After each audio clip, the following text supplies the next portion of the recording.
Hello everybody, welcome back to another video, and in this video we'll be looking at the integral of secant x dx using the Weierstrass substitution. So using the Weierstrass, which I'll just write like this, Weierstrass substitution. So this is following on from my previous video where we derived all of the substitutions with the half angle identity or half angle substitution, as it's also called, with starting with t is equal to the tangent of x over 2. So if you want to refer to the derivations of this video, you can look at my previous video. And all we need to know for this video is we need to know that dx is going to be 2 over 1 plus t squared dt, and that cosine, because we have we will see that that is what we'll need here. We know that cosine x is 1 minus t squared over 1 plus t squared. And this is why the Weierstrass substitution works out so nicely, because we see that these have the same denominator. So there will inevitably be some canceling with these kinds of questions. So what we can do is we can rewrite this integral. We know that secant is 1 over cosine, so this is the integral of 1 over cosine x dx. And what is our cosine? Well, this is our cosine right here, and this is our dx. So all we need to do is we need to bring this to the t world.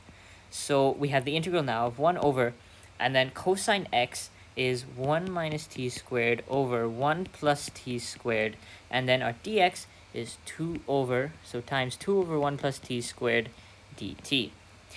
So how do we simplify it from here? Well, we know that if we have something like this 1 plus t squared and this 1 plus t squared can cancel, because this 1 plus t squared is on the denominator, and if you look at this as a reciprocal, this 1 plus t squared will be on the top, and then it'll cancel with this that's on the denominator. So those will cancel, and you can take this 2 out of the integral, and this will become 2 times the integral of 1 over 1 minus t squared dt.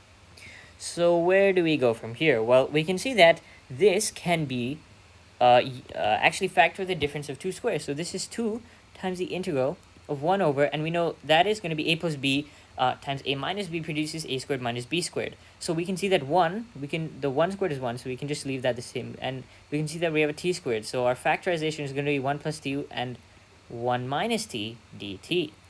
And then here we can of course use the partial fractions method.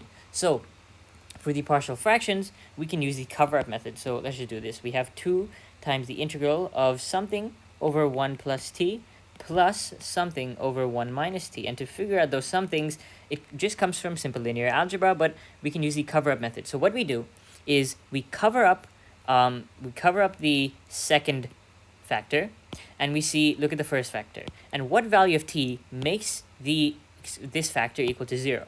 So we see 1 plus t is equal to 0, therefore t is going to be equal to negative 1. So what we do now is we take our negative 1 and we plug it in this t. So we see that here 1 minus negative 1 is 2, so therefore our top will be 1 over 2.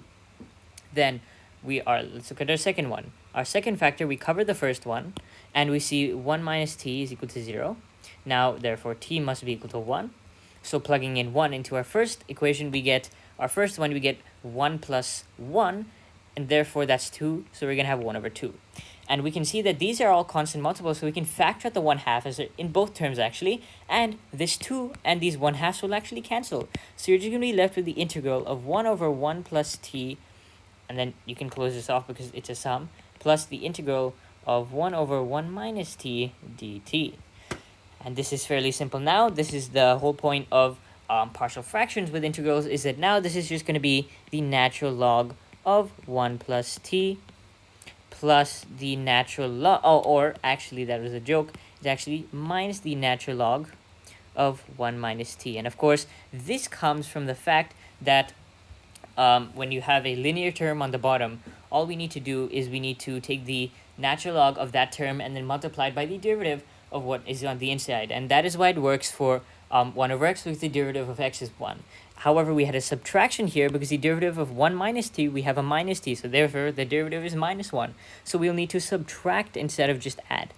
So let's do some simplification, because we know that this does not look close to what the standard answer for this integral is. So let's do some cleaning up here. We know that we can take this negative 1 power to this, and anything to the negative 1 power is 1 over that. And then what we'll have, let's just write this down, is this is equal to the natural log of 1 plus t, 1 plus t, plus the natural log of 1 over 1 minus t.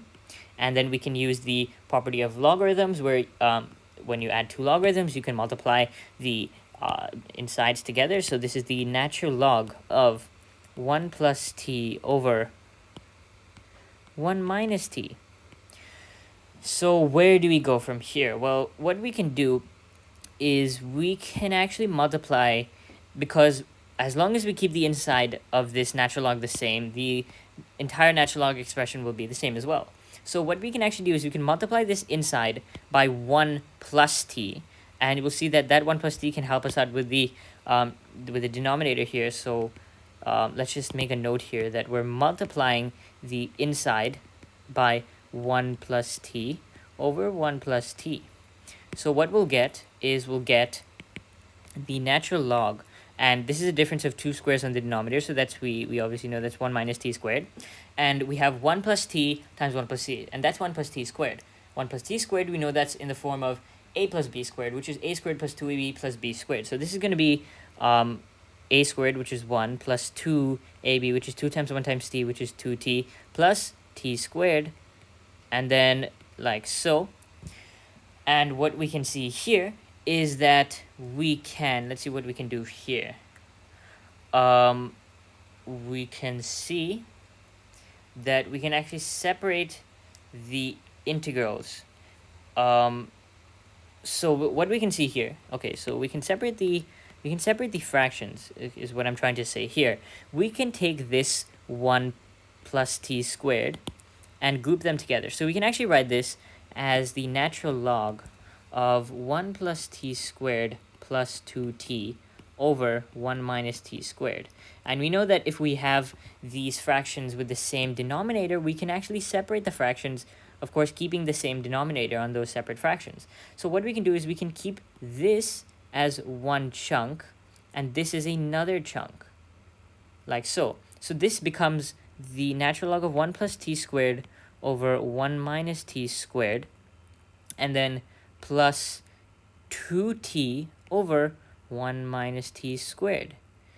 And we should be able to see what is coming here. But in my previous video, we looked at all of the Weierstrass substitutions. And if we just continue from here, we know that sine of x with the half angle substitution actually comes to 2t over 1 plus t squared.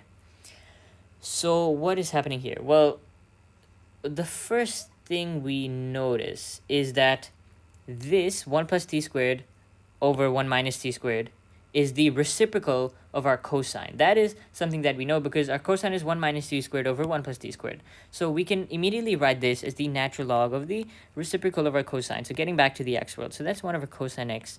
But what is this right here? Well, we know that this is our sine x, and our cosine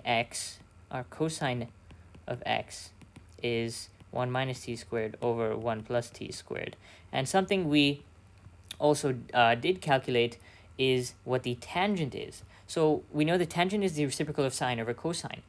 So the tangent, therefore, tangent will be sine x over cosine x, which is 2t times 1 plus t squared.